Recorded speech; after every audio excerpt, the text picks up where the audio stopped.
ஆன்மீகமா நல்ல கொள்கை தான், நல்ல பாதை உள்ளதுதான். ஆனா ஆன்மீகத்தில் வகுத்து வச்சிருக்கிற அந்த நெறிமுறையை நம்ம பின்பற்றோமா? தனி மனித ஒழுக்கம். இப்ப தனி மனித ஒழுக்கம்ங்கிறதுக்கு இப்ப நான் சொன்ன பாருங்க கொஞ்ச நேரத்துக்கு முன்னாடி, ஆணுனா எப்படி, பெண்ணுனா எப்படி, எப்படி சிரமத்துக்கு போறோம்னு, அதை சீர்திருத்தம் பண்ணி வர்றதுதான் தனி மனித ஒழுக்கம். அப்ப நமக்குள்ள சீர்திருத்த மனப்பான்மை இருந்தால் மாத்திரம்தான் குடும்பத்தையும் நம்ம சீர்திருத்தம் பண்ணி கொண்டுட்டு வருவோம். சரி, அப்படி ஒரு சீர்திருத்தம் பண்ணி கொண்டு வர முடியல, அவங்க வார்த்தையை மீற முடியலன்னா என்ன அர்த்தம்?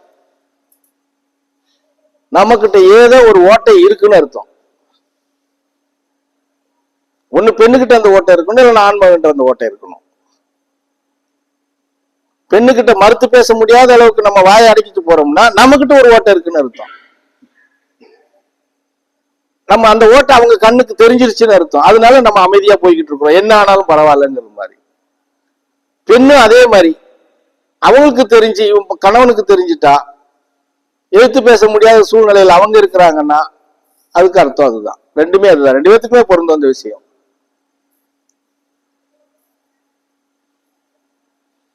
இப்ப நான் உங்க முன்னாடி நீங்க சரியான நிலைப்பாட்டுல இருந்து இவ்வளவு மௌனமா உட்கார்ந்து இருப்பீங்களா?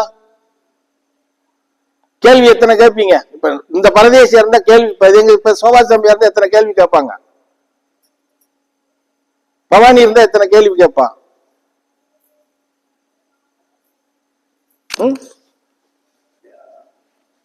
நீங்க கேள்வி கேட்க முடியுதா? கேள்வினா கூட வாய முடிக்கிறீங்க இல்லையா? என்னமோ கொலை குற்றம் பண்ணது மாதிரி கேட்டுட்டா நம்மளை கொலை பண்ணிடுவாங்களோங்கிற மாதிரி இருக்கிறீங்க. அதுக்கு என்ன காரணம்? நம்ம கொடுத்த அறிகுறை ஏத்துக்கிட்டு நீங்க பயணம் பண்ணாதது ஒரு தப்பு. சரியா? அந்த தப்பு இருக்கிறதுனாலதான் கேள்வி கேட்ட உடனே திருப்பி கேட்பாருல நம்மள, நீ இதுல இருந்தியான்னு கேட்பாருங்கிற பயம். நடைமுறைப்படுத்திருக்கிறியா? நடைமுறை இல்ல. நான் சொன்ன விஷயத்தை நீ நடைமுறைப்படுத்தி பயணம் பண்றியான்னு திருப்பி கேட்பாரு, இந்த பயம்.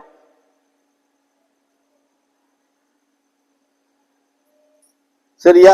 இப்ப இந்த அவர் கேட்டது மாதிரி தான், கல்யாணம் பொண்ணே கிடைக்காம அலையிறது சாமினா 6 மாசம் நீ ஒரு கழுதியும் பண்ண வேண்டாயா, அமாவாசைக்கு ஒரு எண்ணெய் டின்னு மாத்திரம் எடுத்து வைன்னு சொன்னேன்.